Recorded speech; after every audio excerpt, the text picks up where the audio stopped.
What is up, Fintech fam? Nicole here, and welcome to another episode of Newsbites. In each episode, I focus on the human side of fintech trends that you should be paying attention to. Today's topic of discussion is representation of different communities in media and newsrooms and how it affects our perceived representation of fintech. Let's dive in after this message from our friends over at Nasdaq. WTFintech and Nasdaq Data Link are teaming up to give one lucky fintech company a whole lot of attention. You can enter to win a full Nasdaq VIP guest experience that includes special promotion of your business. Visit nasdaq.com/whatthefintech to enter. All over the world, in every country and every culture, storytelling has significant power. I recently talked about this just the other week at the Money 2020 stage, where I had the opportunity to discuss the connection between media, representation, and diversity in fintech.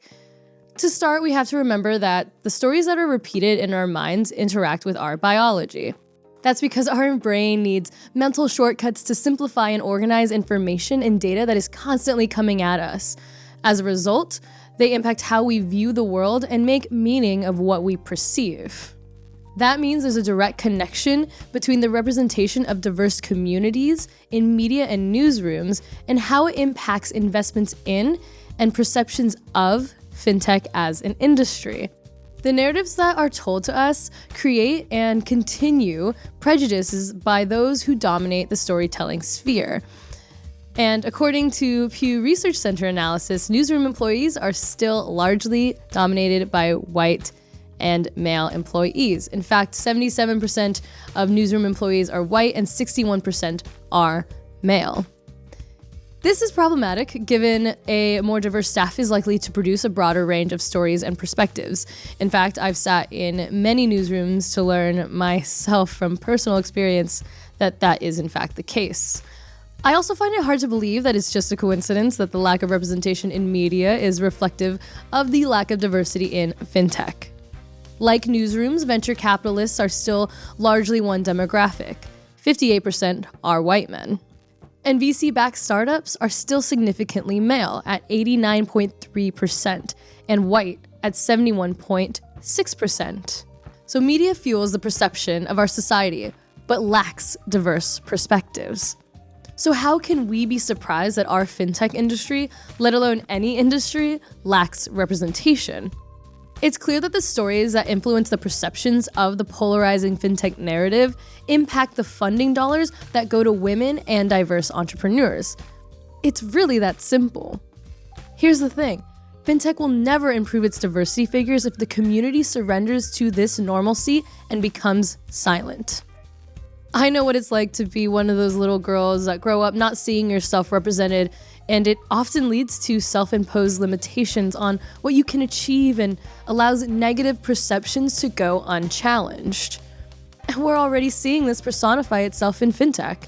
For example, women represent only 30% of the fintech workforce, and 12% of fintech founders are women. Of all fintech CEOs globally, 5.6% are women, and less than 4% of women hold the title of Chief Innovation Officer or Technology Officer. With stats like these, why would women or people of color want to even join our industry? I'm doing everything that I can to be a part of the solution, which I believe comes from female and minority founders needing to tell their stories to raise awareness. As a journalist, it's my job to help women and people of color be loud about their stories and ensure that they're never forgotten. And as a woman of color, it's my responsibility to create a safe space for women and people of color to feel comfortable to share their stories. That's why I built WTFintech. Narratives are what establish patterns and norms, and they're also what can inspire the next generation of founders. When we spotlight the narratives of women and people of color who are building, working, and investing in fintech, it can and will shape the future of our industry.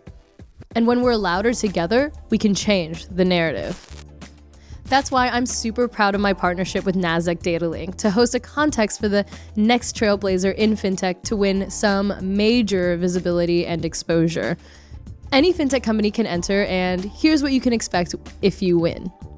As a VIP guest at the Nasdaq market site in the heart of Times Square in New York City, You will, 1, see your company on the iconic Nasdaq Tower, be interviewed by Nasdaq's global markets reporter Jill Malandrino in a special episode of Trade Talks. You'll be able to view a live opening or closing bell ceremony, and you'll receive a professional photography package inside the market studio, which is huge. You'll also be given a building tour and meet Nasdaq executives to learn about their data products and fintech solutions and the steps to going public. Plus, you'll be interviewed by me, Nicole, on Humans of Fintech. If all of that doesn't get you jazzed enough for the partnership with Nasdaq, I want to actually share how this partnership came to be. About 8 months ago, I first met Nasdaq executive Brandice DeSimone to talk about having her as a guest on my podcast. Check out season 2, episode 5. Back then, I only had 10,000 subscribers, and I was really just starting to feel the momentum with my brand. Brandice, a fan of the show, not only joined as a guest, but invited me to Nasdaq's market site in New York for the interview. It was my first time seeing anything like it. The lights, the cameras, the iconic opening and closing bell, it felt like being in a movie. Brandice invited me, a modern disruptor, into the iconic and traditional Nasdaq market site, and it made me feel proud of what I'm building. It increased my visibility and exposure, and she proved and encouraged me to own the power of my voice. Brandice represents women and Nasdaq, which is so much more than an exchange matching buyers and sellers. Nasdaq is an exchange of technology, ideas, and ultimately, community. Why do I share all of this with you? Because the conversations that spark changes start here. They start with connections, and I'm so thankful to have met and connected with Brandice and the Nasdaq team. Whether you're the winner of the Nasdaq contest or not, I do want to close out by sharing some of my tips for sharing your personal story and creating a brand. And my advice is to start with reflection. No one can tell your personal story better than you. It's your gift, and it is what sets you apart from the rest. And the more open, authentic, and honest that you can be about yourself, the better. It's like the queen herself, Serena Williams, said on the Money 2020 stage. Founders that are capable of sharing their personal stories have that secret sauce that she's looking for in her play-to-win strategy. And we all know that Serena Williams likes to win. Start by asking yourself, who were you before fintech entered your life? Remembering past realities is the first step towards measuring the depth of change. And sharing those personal measures in the same way that we've learned to share problems and solutions is the most impactful way of eliciting our history. After all, if people of diverse experiences, genders, ethnicities, ages, and backgrounds begin to see patterns of similarity and write them down, then we could be on track to identifying a more accurate historical pattern and inherently create solutions. And if you're still unsure if sharing your story is right for you, I'd want you to remember that the average American spends over 11 hours a day watching, listening, reading, and interacting with media. And being right there holds power to challenge and change perceptions. The next time you see an ad or watch a TV film, ask yourself whose voice is telling the story. We have to stop trying to retrofit women and people of color into the white-dominated narrative society has already created for us and deems normal. And for the storytellers out there, I hope you strive to give a platform and voice for people to tell their own stories and shape their own identities so that in the future, we can show endless possibilities of who women and diverse people can be and what we can dream.